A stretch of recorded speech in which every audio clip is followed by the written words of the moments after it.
So hello my dear students, once again I welcome you all to my YouTube channel Jigjor Tutorial Physics। ਤੇ ਬੱਚੋ 9th class ਦਾ ਅਗਲਾ topic ਦਾ ਨੇਮ ਹੈ Newton's ਦਾ first law. ਉਹ ਅੱਜ ਆਪਾਂ ਪੜਾਂਗੇ properly, ਬੜੇ ਤਰੀਕੇ ਦੇ ਨਾਲ, ਆਰਾਮ ਦੇ ਨਾਲ, ਸ਼ਾਂਤਮਈ ਤਰੀਕੇ ਨਾਲ ਪੜਾਂਗੇ। ਕੱਲੀ ਕੱਲੀ ਚੀਜ਼ ਤੁਹਾਨੂੰ ਸਮਝ ਵਿੱਚ ਆਉਣੀ ਬਹੁਤ ਜ਼ਰੂਰੀ ਹੈ ਤੇ ਉਹ ਸਮਝਾਉਣ ਦਾ ਕੰਮ ਮੇਰਾ ਹੈ। तो ਨਿਊਟਨਸ ਫਸਟ ਲਾਅ ਬੇਸਿਕਲੀ ਕਹਿੰਦਾ ਕੀ ਸੀ, ਜੋ ਅਸੀਂ ਪਿਛਲੀ ਵੀਡੀਓ ਦੇ ਵਿੱਚ ਅਸੀਂ ਪੜ ਚੁੱਕੇ ਹਾਂ। ਨਿਊਟਨ ਫਸਟ ਲਾਅ ਨੇ ਸਾਨੂੰ ਇੱਕ ਗੱਲ ਦੱਸੀ ਸੀ ਕਿ ਕੋਈ ਬੋਡੀ ਹੈ, ਅਗਰ ਉਹ ਕਿਸੇ ਰੈਸਟ ਪੋਜੀਸ਼ਨ ਤੇ ਆ ਤੇ ਉਹ ਰੈਸਟ 'ਚ ਹੀ ਰਹੇਗੀ, ਅਗਰ ਉਹ ਮੂਵਮੈਂਟ ਦੇ ਵਿੱਚ ਹੈ ਤੇ ਮੂਵਮੈਂਟ 'ਚ ਹੀ ਰਹੇਗੀ। ਕਦੋਂ ਤੱਕ?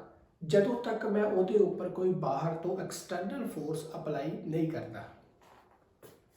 ਹੁਣ ਜਿਹੜਾ ਇੱਥੇ ਐਕਸਟਰਨਲ ਫੋਰਸ ਆ ਬੱਚੋ, ਉਹ ਦੋ ਤਰੀਕੇ ਦੇ ਨਾਲ ਬਣ ਕੇ ਆਇਆ। अगर उस बॉडी के उपर इस साइड तो इस साइड तो इक्को जिन्ना फोर्स लगता हो,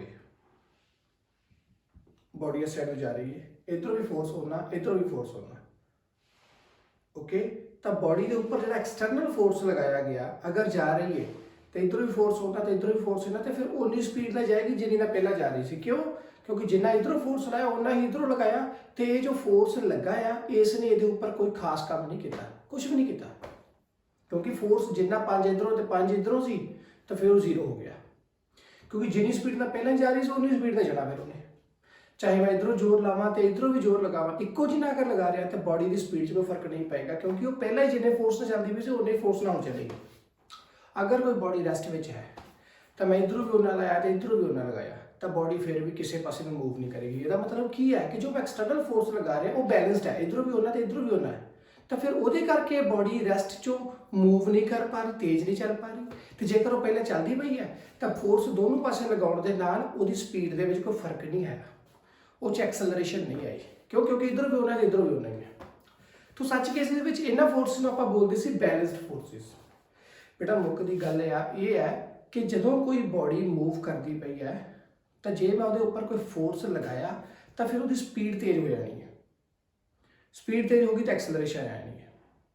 अगर कोई बॉडी रेस्ट भी है तो रेस्ट ही रहेगी, अगर मैं वो उपर कोई फोर्स बाहरों लगाया तो फिर उन्हें तेज हो जाना, फिर भी एक्सलरेशन आनी है। बट जेकर कोई बॉडी रेस्ट में है तो इधरों भी उन्हें लगाया तो इधरों भी उन्हें लगाया, तो बैलेंसड फोर्स लगाया, तो बैलेंसड फोर्स ने कोई वो उपर काम नहीं किया, जिन्ना इधरों से उन्ना इधरों, तो बॉडी नहीं चलेगी, ओके। तो फोर्स की है ओवरऑल फोर्स, नेट फोर्स वो उपर जीरो है। अगर कोई बॉडी चलती पई है तो इधरों भी उन्हें लगाया तो इधरों भी उन्हें लगाया, तो ये दोनों फोर्स एक दूसरे को कैंसिल आउट कर गए, ओके। तो इसका मतलब कि जिनी स्पीड में पहले चलती सी उन्नी स्पीड में चलेगी उन्होंने, ओके। जो रुक गई तो मतलब की है कि इधरों मैं ज़्यादा लाता ना ता रुकी है, इधर जा रही सी तो इधरों भी उन्हें लाया इधर भी उन्हें लाया, तो फिर बॉडी रुकनी नहीं चाहिए, क्योंकि उन्हें कोई फर्क नहीं पै रहा, चाहे इधरों भी उन्हें लगे इधरों भी उन्हें लगे।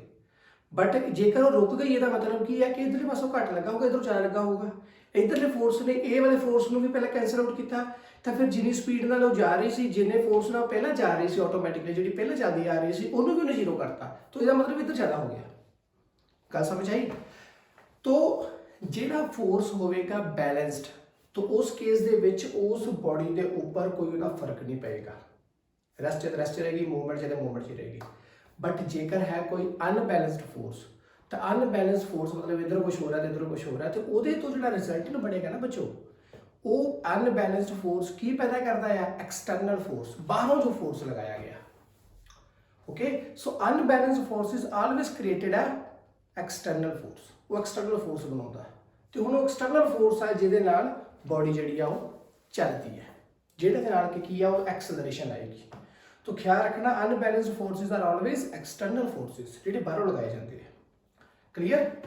तो एक चीज़ सी ये, एक होर चीज़ आप ये समझनी है, वो की है कि जो कोई बॉडी बच्चों चलती, एक है वर्ड बेटा फोर्स ऑफ फ्रिक्शन, ध्यान ना समझना फोर्स ऑफ फ्रिक्शन की है। कोई फुटबॉल है, तुम फुटबॉल में किक मारोगे, फुटबॉल चलता चलता चलता चलता हौली जाके रुक जाना। क्यों रुक जाता है? क्योंकि वो रफ सरफेसिस के उपर चलता जा रहा है, ग्राउंड होएगी रफ सरफेसिस के उपर चलता होएगा, तो जी वो आ मूवमेंट है फुटबॉल जो जा रहा है उसमें कोई धरती जी थले ग्राउंड है उसको रोकने की कोशिश करेगी, वो उपर की क्रिएट करेगी, एक फ्रिक्शनल फोर्स लगाएगी। फुटबॉल आप किक मारी तो फुटबॉल जा रहा है, पर जेडे एरिया के उपर लंघता जा रहा है, जिस सरफेस के उपर चलता जा रहा है, वो सरफेस को रोकने की कोशिश की है, तो ही तो फुटबॉल हो गया। ये तो है नहीं कि फुटबॉल चल देखेगा गेका मार दे फुटबॉल चलता जाएगा, नहीं, रुकेगा जाके तरह किते।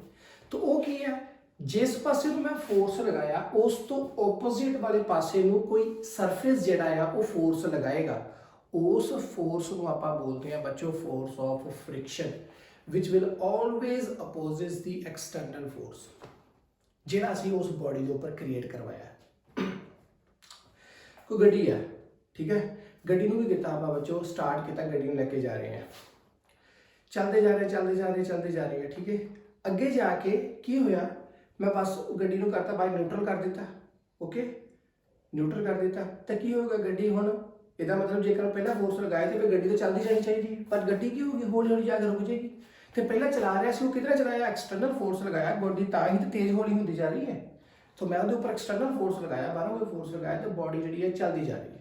चलो एक केस को समझे चंगे तरीके नाल, कोई गड्डी खराब हुई है, ओके, गड्डी को आपको बाहरों धक्का लगाया, तो मैं किया एक्सटर्नल फोर्स लगाया, तो बॉडी की जी गड्डी चल पई, गड्डी चलनी शुरू हो गई, मैं धक्का लगनों हट गया, तो की होएगा, वो गड्डी हौली हौली जाकर रुक जाएगी। तो इसका मतलब की है कि उन्होंने रोकया कि नहीं, क्योंकि मैं तो बाहरों फोर्स लगाता, एक्सटर्नल फोर्स लगाता सी, फिर वो एक्सटर्नल फोर्स में गड्डी चलती रहनी चाहिए, बट नहीं चलती जाएगी, वो रुक जाएगी थोड़ा जिहा डिस्टेंस ट्रैवल करके। क्यों, इधरों फोर्स लगाया, गड्डी जा रही है, बट गड्डी हौली हौली हौली करके रुक जाएगी। इसका मतलब उधरों किसी चीज़ ने उन्होंने धक्का लाया है, तां ही गड्डी रुक गई हौली हौली।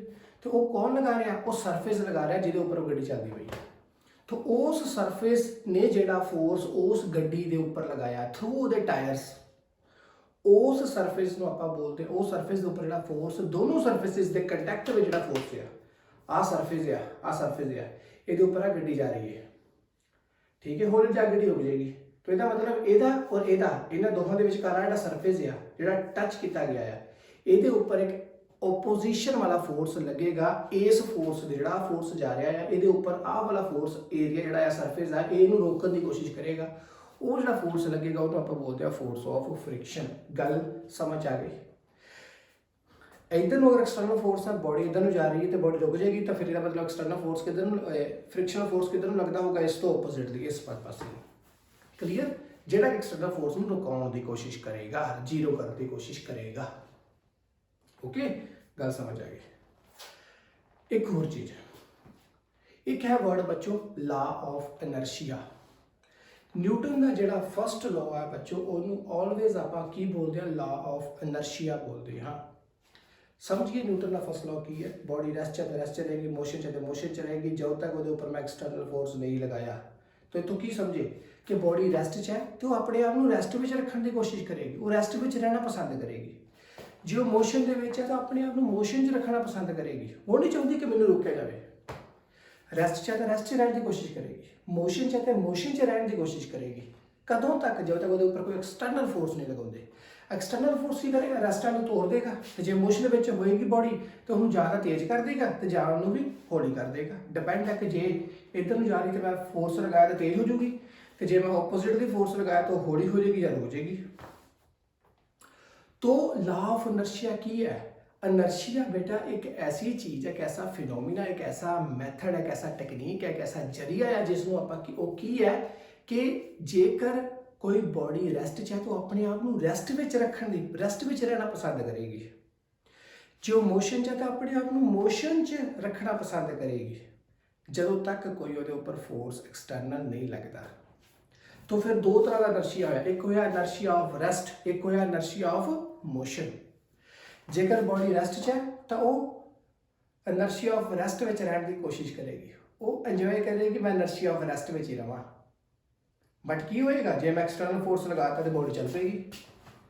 जेकर कोई बॉडी इनर्शिया ऑफ मोशन च है तो अपने आप इनर्शिया ऑफ मोशन च रखने की पसंद करेगी, मैं इनर्शिया ऑफ मोशन च बेस्ट है, मैं खुश हाँ inertia of motion they which. But जेकर मेरे ऊपर कोई फोर्स लगाया, जे मैं बैक साइड तो लगाया तो इसका मतलब मैं तेज हो जाएगा, तो फिर वो की है, वो एक अनबैलेंस्ड फोर्स, एक्सटर्नल फोर्स ने मेरे इनर्शिया ऑफ मोशन को की करता, चेंज करता, तेज करता, जो हौली करता। तो जो ऑपोजिटली लगाया तो मेरे इनर्शिया ऑफ मोशन उन्हें रोकने की कोशिश की। तो हर एक बॉडी बच्चों इस दुनिया के विच की है, अपने आप को अपने आप के इक्विलिब्रियम के विच रखना पसंद करती है। मैं रेस्ट चाहता मैंने रेस्ट च ही रहने दो, जे मैं मोशन चाहता मैंने मोशन च रहने दो, जब तक मेरे ऊपर कोई बाहरों एक्सटर्नल फोर्स नहीं लगता। तो जेकर कोई बॉडी रेस्ट में है तो आप बोलेंगे इनर्शिया ऑफ रेस्ट, ਜੇਕਰ ਕੋਈ ਬੋਡੀ ਮੋਸ਼ਨ ਚ ਹੈ ਤਾਂ ਉਹਨੂੰ ਬੋਲਾਂਗੇ ਇਨਰਸ਼ੀਆ ਆਫ ਮੋਸ਼ਨ। ਓਕੇ, ਤਾਂ ਨਿਊਟਨ ਫਸਟ ਲਾਅ ਨੂੰ ਆਪਾਂ ਕੀ ਬੋਲਦੇ ਹਾਂ, ਲਾ ਆਫ ਇਨਰਸ਼ੀਆ ਵੀ ਬੋਲਦੇ ਹਾਂ। ਕਲੀਅਰ। ਹੁਣ ਛੋਟੀ ਛੋਟੀ ਆਪਾਂ ਇਹਦੀਆਂ ਕੀ ਪੜ੍ਹਨੀਆਂ ਬੱਚੋ, ਐਗਜ਼ਾਮਪਲਸ, 3-4 ਐਗਜ਼ਾਮਪਲਸ ਨੇ ਜਿਹਦੇ ਨਾਲ ਆਪਾਂ ਨੂੰ ਹੋਰ ਚੀਜ਼ ਚੰਗੀ ਤਰ੍ਹਾਂ ਸਮਝ ਆਉਣੀ ਹੈ। ਕੀ ਹੈ, ਧਿਆਨ ਦੇ ਨਾਲ ਸੁਣੋ ਬੱਚੋ। ਤੁਸੀਂ ਮੰਨ ਲਓ ਆਪਣੇ ਸਕੂਲ ਦੀ ਬੱਸ ਵਿੱਚ ਜਾ ਰਹੇ ਹੋ। ਓਕੇ, ਸਕੂਲ ਦੀ ਬੱਸ ਵਿੱਚ ਜਾ ਰਹੇ ਹੋ ਤੇ ਕੰਡੀਸ਼ਨ ਐਸੀ ਹੈ ਕਿ ਸਕੂਲ ਦੀ ਬੱਸ ਪੂਰੀ ਭਰੀ ਪਈ ਹੈ, ਕਿਤੇ ਵੀ ਤੁਹਾਨੂੰ ਬੈਠਣ ਵਾਸਤੇ ਸੀਟ ਨਹੀਂ ਮਿਲਦੀ ਪਈ। ਓਕੇ, ਤੁਸੀਂ ਆਪਣੇ ਘਰ ਤੋਂ ਨਿਕਲੇ ਆਰਾਮ ਦੇ ਨਾਲ ਬੱਸ ਵਿੱਚ ਆਉਂਦੇ ਜਾ ਰਹੇ ਹੋ ਤੇ ਬੱਸ ਦੇ ਵਿੱਚ ਤੁਸੀਂ ਇੱਦਾਂ ਖਲੋਤੇ ਪਏ ਹੋ। ਠੀਕ ਹੈ, ਵੈਸੇ ਇੱਦਾਂ ਖਲੋਣਾ ਨਹੀਂ ਬੱਚੋ, ਫੜ ਕੇ ਖਲੋਣਾ ਹਮੇਸ਼ਾ ਸੀਟਸ ਨੂੰ ਜਾਂ ਕਿਸੇ ਉੱਪਰ ਸਟੈਂਡ ਨੂੰ, ਕਿਸੇ ਨੂੰ ਇੱਦਾਂ ਕਦੀ ਨਹੀਂ ਖਲੋਣਾ ਕਿ ਰੈਸਟ ਵਿੱਚ ਨਾ ਖਲੋਤੇ। ਬਟ ਐਗਜ਼ਾਮਪਲ ਹੈ ਕਿ ਮੈਂ ਸਮਝਾ ਰਿਹਾ ਹਾਂ। ਤੁਸੀਂ ਬੱਸ ਦੇ ਵਿੱਚ ਇੱਦਾਂ ਖਲੋਤੇ ਪਏ ਆਰਾਮ ਦੇ ਨਾਲ ਤੇ ਬੱਸ ਚੱਲਦੀ ਪਈ ਹੈ, ਬੱਸ ਚੱਲਦੀ ਪਈ ਹੈ ਤੇ ਬੱਸ ਦੇ ਵਿੱਚ ਤੁਸੀਂ ਖਲੋਤੇ ਹੋ, ਤੁਸੀਂ ਵੀ ਕੀ ਹੈ, ਬੱਸ ਦੇ ਨਾਲ ਨਾਲ ਚੱਲਦੇ ਪਏ ਹੋ। ਬੱਸ ਦੇ ਵਿੱਚ ਬੈਠੇ ਹੋ ਨਾ, ਬੱਸ ਦੇ ਵਿੱਚ ਖਲੋਤੇ ਪਏ ਹੋ, ਬੱਸ ਚੱਲਦੀ ਪਈ ਹੈ ਤੇ ਤੁਸੀਂ ਵੀ ਨਾਲ ਨਾਲ ਚੱਲਦੇ ਪਏ ਹੋ ਤੇ ਤੁਹਾਡੇ ਜਿਹੜੇ ਪੈਰ ਨੇ ਕਿਹਦੇ ਨਾਲ ਟੱਚ ਨੇ, ਉਸ ਬੱਸ ਦੇ ਫਲੋਰ ਦੇ ਨਾਲ, ਜੋ ਥੱਲੇ ਉਹਦੀ ਫਲੋਰ ਹੈ ਉਹਦੇ ਨਾਲ ਤੁਹਾਡੇ ਪੈਰ ਉਹਦੇ ਤੇ ਟੱਚ ਨੇ। ਤਾਂ ਆਹ ਦੋ ਤੁਹਾਡੇ ਪੈਰ ਨੇ ਇੱਦਾਂ, ਤੇ ਬੱਸ ਦੇ ਨਾਲ ਨਾਲ ਤੁਸੀਂ ਜਾ ਰਹੇ ਹੋ। ਅਚਾਨਕ, ਤੇ ਇਹਦਾ ਮਤਲਬ ਕੀ ਹੈ, ਤੁਸੀਂ ਕਾਹਦੇ ਵਿੱਚ ਹੋ, ਇਨਰਸ਼ੀਆ ਆਫ ਮੋਸ਼ਨ ਦੇ ਵਿੱਚ ਹੋ, ਕਿਉਂਕਿ ਬੱਸ ਮੋਸ਼ਨ 'ਚ ਹੈ ਨਾ, ਤੇ ਤੁਸੀਂ ਵੀ ਇਨਰਸ਼ੀਆ ਆਫ ਮੋਸ਼ਨ ਦੇ ਵਿੱਚ ਹੋ ਤੇ ਤੁਸੀਂ ਆਪਣੇ ਆਪ ਨੂੰ ਇਨਰਸ਼ੀਆ ਆਫ ਮੋਸ਼ਨ 'ਚ ਰੱਖਣਾ ਪਸੰਦ ਕਰੋਗੇ। ਬੱਸ ਚੱਲਦੀ ਹੋਵੇਗੀ, ਤੁਸੀਂ ਆਰਾਮ ਨਾਲ ਛੱਡ ਦਿੱਤੀ ਹੈ, ਤੁਹਾਨੂੰ ਕੋਈ ਡਿਸਟਰਬੈਂਸ ਨਹੀਂ, ਕੋਈ ਪ੍ਰੋਬਲਮ ਨਹੀਂ, ਆਰਾਮ ਦੇ ਨਾਲ ਤੁਸੀਂ ਛੱਡੇ ਖਲੋ ਸਕਦੇ ਹੋ, ਬੱਸ ਚੱਲਦੀ ਪਈ ਹੈ। ਅਚਾਨਕ ਬੱਸ ਵਾਲੇ ਨੇ ਕੀ ਕੀਤਾ, ਬ੍ਰੇਕ ਲਗਾਤੀ, ਡਰਾਈਵਰ ਨੇ ਬ੍ਰੇਕ ਲਗਾਤੀ। ਤਾਂ ਕੀ ਹੋਏਗਾ, ਬ੍ਰੇਕ ਲਗਾਉਣ ਦੇ ਨਾਲ ਕੀ ਹੋਇਆ, ਬੱਸ ਰੁਕ ਗਈ। ਬੱਸ ਰੁਕ ਗਈ, ਬੱਸ ਦੇ ਨਾਲ ਟੱਚ ਵਿੱਚ ਤੁਹਾਡਾ ਕੀ ਹੈ, ਪੈਰ ਨੇ, ਪੈਰ ਵੀ ਰੁਕ ਗਏ। ਬੱਸ ਰੁਕ ਗਈ, ਬੱਸ ਦੇ ਨਾਲ ਉਹਦਾ ਫਲੋਰ ਰੁਕਿਆ, ਫਲੋਰ ਦੇ ਨਾਲ ਤੁਹਾਡੇ ਪੈਰ ਰੁਕ ਗਏ, ਬਟ ਤੁਹਾਡੀ ਬੋਡੀ ਕੀ ਸੀ, ਮੋਸ਼ਨ ਦੇ ਵਿੱਚ ਸੀ ਪਹਿਲਾਂ, ਤੇ ਉੱਪਰ ਵਾਲੇ ਥੱਲੇ ਵਾਲੇ ਪੈਰਾਂ ਨੇ ਤਾਂ ਸਮਝ ਲਿਆ ਕਿ ਮੈਂ ਰੁਕ ਜਾਣਾ, ਕਿਉਂਕਿ ਬੱਸ ਰੁਕੀ, ਉਹ ਵੀ ਰੁਕ ਗਏ। ਬਟ ਉੱਪਰਲੀ ਬੋਡੀ ਜਿਹੜੀ ਆ ਉਹ ਤੁਹਾਡੀ ਬੱਸ ਦੇ ਨਾਲ ਨਾਲ ਚੱਲਦੀ ਪਈ ਸੀ, ਤਾਂ ਉਹ ਕੀ ਹੋਏਗੀ, ਉੱਪਰਲੀ ਬੋਡੀ ਬ੍ਰੇਕ ਲਗਾਈ, ਤੁਸੀਂ ਤੁਹਾਡੀ ਅਗਲੀ ਜਿਹੜੀ ਬੋਡੀ ਆ ਉਹ ਕਿੱਧਰ ਨੂੰ ਜਾਏਗੀ, ਜਿਹੜੇ ਪਾਸੇ ਨੂੰ ਬੱਸ ਜਾ ਰਹੀ ਸੀ ਅੱਗੇ ਨੂੰ। ਹੋਏਗਾ ਕਿ ਨਹੀਂ, ਕਦੀ ਮਹਿਸੂਸ ਕੀਤਾ ਹੋਵੇ ਤਾਂ। ਫਿਰ ਸੁਣੋ ਗੱਲ, ਬੱਸ ਦੇ ਵਿੱਚ ਤੁਸੀਂ ਜਾ ਰਹੇ ਹੋ, ਬੱਸ ਇੱਦਾਂ ਜਾ ਰਹੀ, ਨਾਲਾ ਤੁਸੀਂ ਜਾ ਰਹੇ ਹੋ, ਅਚਾਨਕ ਕੀ ਹੋਏਗਾ, ਆਹ ਦੇਖੋ ਮੈਂ ਧਿਆਨ ਨਾਲ ਬੇਟਾ, ਆਹ ਕੇਸ ਹੈ, ਆਹ ਪੈਰ ਨੇ ਤੁਹਾਡੇ, ਆਹ ਤੁਹਾਡਾ ਸਿਰ ਹੈ, ਆਹ ਬੱਸ ਹੈ, ਬੱਸ ਦੇ ਵਿੱਚ ਤੁਸੀਂ ਜਾ ਰਹੇ ਹੋ ਇੱਦਾਂ, ਬੱਸ ਜਾ ਰਹੀ ਇੱਧਰ, ਅਚਾਨਕ ਬੱਸ ਵਾਲੇ ਨੇ ਬ੍ਰੇਕ ਲਗਾਤੀ ਤਾਂ ਬੱਸ ਰੁਕ ਗਈ ਤੇ ਨਾਲ ਨਾਲ ਤੁਹਾਡੇ ਪੈਰ ਵੀ ਰੁਕ ਗਏ, ਬਟ ਤੁਹਾਡੀ ਬੋਡੀ ਅੱਗੇ ਨੂੰ ਚੱਲ ਜਾਏਗੀ। ਕਿਉਂ ਗਈ, ਕਿਉਂਕਿ ਬੋਡੀ ਤੁਹਾਡੀ ਸੀ ਕਾਹਦੇ 'ਚ, ਇਨਰਸ਼ੀਆ ਆਫ ਮੋਸ਼ਨ ਦੇ ਵਿੱਚ ਸੀ, ਬੱਸ ਚੱਲਦੀ ਪਈ ਸੀ, ਉਹਦੇ ਨਾਲ ਤੁਹਾਡੀ ਬੋਡੀ ਵੀ ਇਨਰਸ਼ੀਆ ਆਫ ਮੋਸ਼ਨ 'ਚ ਸੀ। ਬਟ ਸਡਨਲੀ ਬ੍ਰੇਕ ਲੱਗੀ, ਇੱਕ ਫੋਰਸ ਲਗਾਇਆ ਗਿਆ ਜਿਸ ਨੇ ਉਸ ਨੂੰ ਕੀ ਕੀਤਾ, ਉਸ ਬੱਸ ਦੀ ਜੋ ਸਪੀਡ ਹੈ, ਜੋ ਬੱਸ ਦੀ ਰੇਸ, ਜੋ ਬੱਸ ਦੀ ਗੱਡੀ ਦੀ ਜੋ ਜਿਹੜੇ ਚੀਜ਼ ਨਾਲ ਟਰੈਵਲ ਕਰਦੀ ਜਾ ਰਹੀ, ਜਿਹੜੇ ਫੋਰਸ ਨਾਲ ਚੱਲਦੀ ਜਾ ਰਹੀ, ਉਹ ਰੁਕ ਗਿਆ ਇੱਕਦਮ, ਬ੍ਰੇਕ ਲਗਾਤੀ, ਉਹਨੂੰ ਰੋਕ ਦਿੱਤਾ ਗਿਆ। ਤੇ ਰੋਕਤਾ ਤੇ ਫਲੋਰ ਵੀ ਰੁਕ ਗਿਆ ਤੇ ਤੁਹਾਡੇ ਪੈਰ ਵੀ ਰੁਕ ਗਏ, ਬਟ ਬੋਡੀ ਮੋਸ਼ਨ 'ਚ ਸੀ ਤੇ ਉਹ ਆਪਣੇ ਆਪ ਨੂੰ ਮੋਸ਼ਨ 'ਚ ਰੱਖਣਾ ਪਸੰਦ ਕਰਦੀ ਹੈ। ਤੇ ਤੁਸੀਂ ਕੀ ਕਰੋਗੇ, ਆਰਾਮ ਨਾਲ ਅੱਗੇ ਚੱਲ ਜਾਓਗੇ, ਅੱਗੇ ਜਾ ਕੇ ਡਿੱਗ ਪਓਗੇ। ਹੋ ਸਕਦਾ ਇਹਦਾ ਅੱਗੇ ਪਾਸੇ ਜਾ ਕੇ ਕਿਤੇ ਰੱਬ ਨਾ ਕਰੇ ਕੋਈ ਸੱਟ ਵਗੈਰਾ ਲੱਗ ਸਕਦੀ ਹੈ।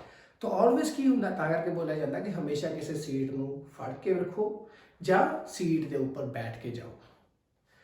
ਤੇ ਗੱਡੀ ਦੇ ਵਿੱਚ ਵੀ ਬੱਚੋ ਕੀ ਹੁੰਦਾ ਆ, ਜਦੋਂ ਮੰਨ ਲਓ ਕੋਈ ਕਾਰ ਦੇ ਵਿੱਚ ਆਪਾਂ ਟਰੈਵਲ ਕਰਦੇ ਹੋਏ ਤੇ ਆਪਾਂ ਸੀਟ ਬੈਲਟ ਲਗਾ ਲੈਂਦੇ ਆ। ਕਿਉਂ ਲਗਾਉਂਦੇ ਆ, ਕਿਉਂਕਿ ਉਹਦੇ ਨਾਲ ਫਾਇਦਾ ਕੀ ਹੈ, ਅਚਾਨਕ ਇੱਕਦਮ ਬ੍ਰੇਕ ਲਗਾ ਲਈਏ ਤਾਂ ਕੀ ਹੋਵੇਗਾ, ਬ੍ਰੇਕ ਲਗਾਤੀ, ਗੱਡੀ ਵੀ ਰੁਕ ਗਈ, ਗੱਡੀ ਨਾਲ ਸਾਡੇ ਪੈਰ ਪੂਰ ਵੀ ਰੁਕ ਗਏ, ਹਾਂ ਬੋਡੀ ਵੀ ਰੁਕ ਜੂਗੀ ਇੱਕਦਮ, ਬਟ ਗੱਡੀ ਛੇਤੀ ਰੁਕ ਗਈ ਹੈ ਕਿਉਂਕਿ ਉਹਨੇ ਬ੍ਰੇਕ, ਉਹ ਜਿਹੜੇ ਬ੍ਰੇਕ ਨੇ ਉਹ ਗੱਡੀ ਨਾਲ ਟੱਚ ਵਿੱਚ ਨੇ, ਬ੍ਰੇਕ ਦੇ ਨਾਲ, ਬ੍ਰੇਕ ਲੱਗਣ ਦੇ ਨਾਲ ਤੁਹਾਡੀ ਗੱਡੀ ਵੀ ਰੁਕ ਗਈ, ਬਟ ਤੁਸੀਂ ਇੱਕ ਮੂਵਮੈਂਟ ਵਾਲੀ ਬੋਡੀ ਹੈ ਤੁਹਾਡੀ, ਤੁਸੀਂ ਉਹਦੇ ਨਾਲ ਸਿਰਫ ਇੱਕ ਬੈਲਟ ਦੀ ਹੈਲਪ ਦੇ ਨਾਲ ਟੱਚ ਵਿੱਚ ਹੋ, ਅਦਰਵਾਈਜ਼ ਨਹੀਂ ਟੱਚ ਵਿੱਚ। ਤਾਂ ਬੋਡੀ ਜਿਹੜੀ ਹੈ ਉਹ ਕਾਰ ਦਾ ਇੱਕ ਚੀਜ਼ ਹੈ, ਪਰ ਤੁਸੀਂ ਉਹਦੇ ਵਿੱਚ ਬੈਠੇ ਪਏ ਹੋ ਇੱਕ ਅਲੱਗ ਸਿਸਟਮ ਹੋ, ਤੁਸੀਂ ਇੱਕ ਵੱਖਰੀ ਚੀਜ਼ ਉਹਦੇ ਵਿੱਚ ਬੈਠੇ, ਤੁਹਾਨੂੰ ਤੁਸੀਂ ਉਹਦੇ ਨਾਲ ਕਿਤੇ ਵੱਜੇ ਨਹੀਂ ਪਏ, ਬਸ ਕਾਰ ਦੇ ਨਾਲ, ਕਾਰ ਦੀ ਸੀਟ ਦੇ ਉੱਪਰ ਤੁਸੀਂ ਉਹਦੇ ਵਿੱਚ ਆਰਾਮ ਨਾਲ ਬੈਠੇ ਹੋਏ ਹੋ।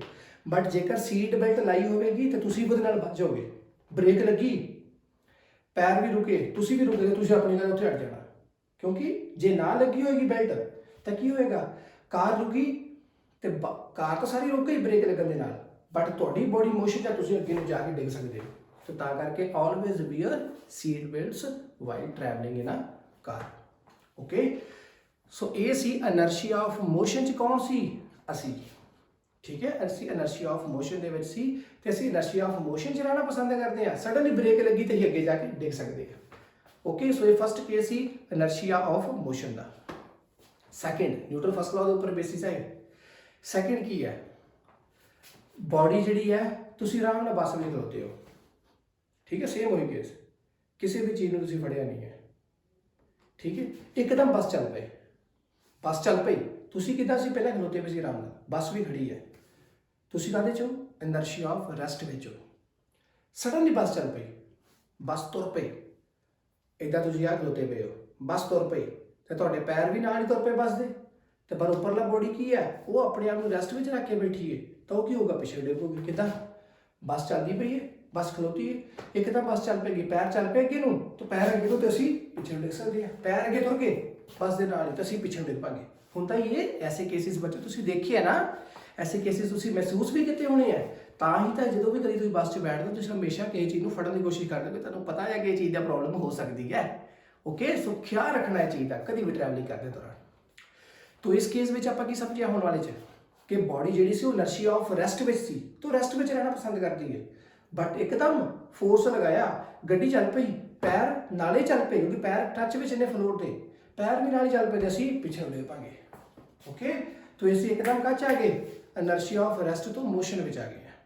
ओके, बट आप रेस्ट में रहना पसंद करते, पर रेस्ट में रहांगे नहीं, ऊपरली बॉडी नाल ही तुर गई, नीचे वाला पार्ट नाल ही तुर गया, पर ऊपरला पार्ट इनर्शिया ऑफ रेस्ट में सी, तो की होगा, वो पिछे रह जाऊगा, तो पैर अगे चल जाएंगे, तो आप पिछे नूं डिग पवांगे। ठीक है जी, चलती बस एकदम ब्रेक लगे तो अगे नूं डिगदे हैं, खड़ी बस में एकदम बस चल पे तो असीं पिछे नूं डिगदे हैं, ये ख्याल रखना चीज़ां दा। इस तो बाद केस हो रहा है, तुसी बस दे विच जांदे हो, ओके, ठीक है, बस दे विच जांदे हो ते तुसी फिर किसी पासे किसी ने नहीं फड़िया, बस में आराम नाल खलोते हो, तो चलते चलते की होगा, अगर गड्डी इस पासे मुड़ गई, इधर चलते चलते इस पासे मुड़ गई, ये हम वैसे समझाउण लगा बेटा गल, गड्डी इधर चलती पई एकदम इधर मुड़ जाएगी, तो की होएगा, असीं भी नाल जा रहे हैं, वो एकदम इधर मुड़ गई तो असीं किधर जावांगे, असीं इधर जावांगे। ਹੁੰਦਾ ਆ ਬੱਸ ਦੀ ਸੀਟ ਤੇ ਬੈਠੇ ਹੋ, ਬੱਸ ਦੀ ਸੀਟ ਦੇ ਉੱਪਰ ਬੈਠੇ ਹੋ ਤੇ ਬੱਸ ਇੱਧਰ ਨੂੰ ਮੁੜ ਜੇ, ਤੁਸੀਂ ਕਿੱਧਰ ਨੂੰ ਜਾਂਦੇ ਹੋ, ਤੁਸੀਂ ਦੂਜੇ ਪਾਸੇ ਨੂੰ ਜਾਂਦੇ ਹੋ। ਬੱਸ ਚੱਲਦੀ ਚੱਲਦੀ ਜੇ ਬੱਸ ਇੱਧਰ ਨੂੰ ਮੁੜ ਜਾਵੇ, ਤੁਸੀਂ ਕਿੱਧਰ ਨੂੰ ਜਾਓਗੇ, ਤੁਸੀਂ ਇੱਧਰਲੇ ਪਾਸੇ ਨੂੰ ਜਾਓਗੇ।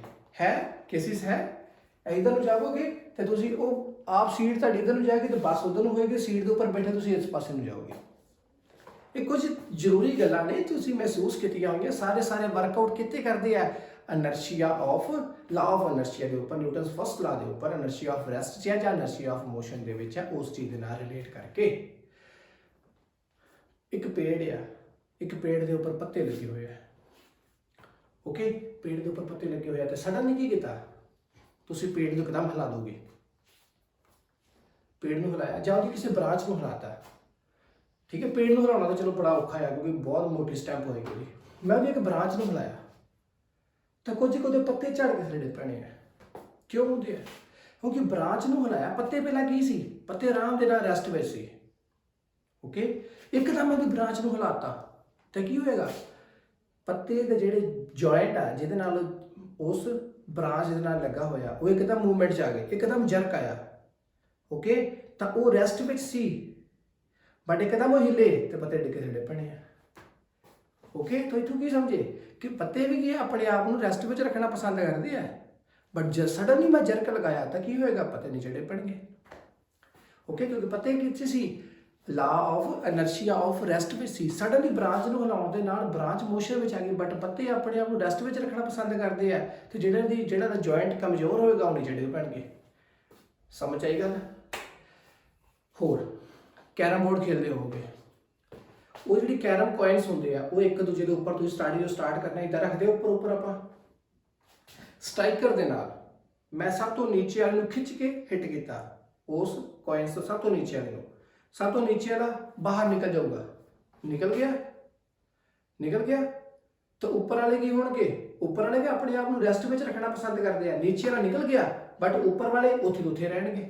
हुंदा इदा कि नहीं हुंदा, ये तो है नहीं कि नीचे वालों स्ट्राइक किया तो नीचे वाला गया तो नाले उपर वाला भी सारे नाल लै गया, नहीं होता ना इदा।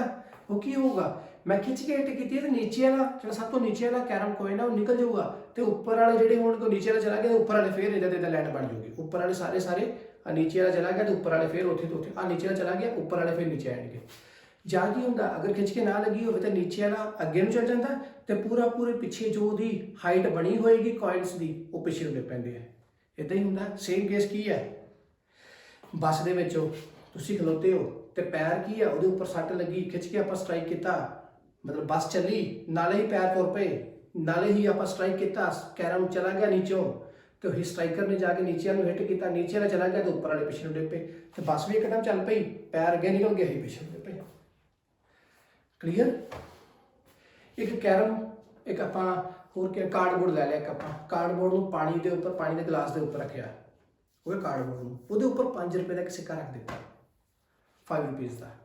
मैं एकदम उस जो उपर कार्ड रखा कार्डबोर्ड रखा मैं एकदम स्ट्राइक कराँगा बहुत जल्दी के नाल, बहुत स्पीड के नाल एकदम स्ट्राइक किया तो की होएगा वो जो बोर्ड आ कैरम बोर्ड एकदम अगे निकल जूगा, तो उपर सिक्का पिया सी वो एकदम पानी च डिपेगा, वो तो नाल नहीं जाएगा ना। क्यों? क्योंकि एकदम जो कैरम जो अपने को कार्ड बोर्ड आ वो तो एकदम निकल जूगा थलों, वो उपर सिक्का सी वो पानी में डिपूगा नीचे गिलास के। NCERT बुक के उपर इसकी एक्टिविटी दी हुई है, कैरम बोर्ड वाली भी और नाल ये गिलास वाली भी। सो उम्मीद है ओवरऑल कुल मिला के तुहानूं जिहड़ा लैक्चर सी पसंद आया होगा। बड़ा ईजी और सरल भाषा के इस आपां लैक्चर नूं डिलीवर किया तुहाडे लई। पसंद आया होवे तो चैनल लाइक शेयर और सबसक्राइब भी करना, शेयर करना इस वीडियो में बहुत सारे बच्चों के नाल, ताकि सब भी इस चीज़ को अच्छे तरीके से न्यूटन फर्स्ट लॉ समझ सकें। नोट्स प्रॉपर बनाना और अज दिन बस इन्ना खुश रहो, खुशहाल रहो, पढ़ते रहो, पढ़ाते रहो, तो लाइफ में भी करना इंजॉय। बाय, टेक केयर बच्चों।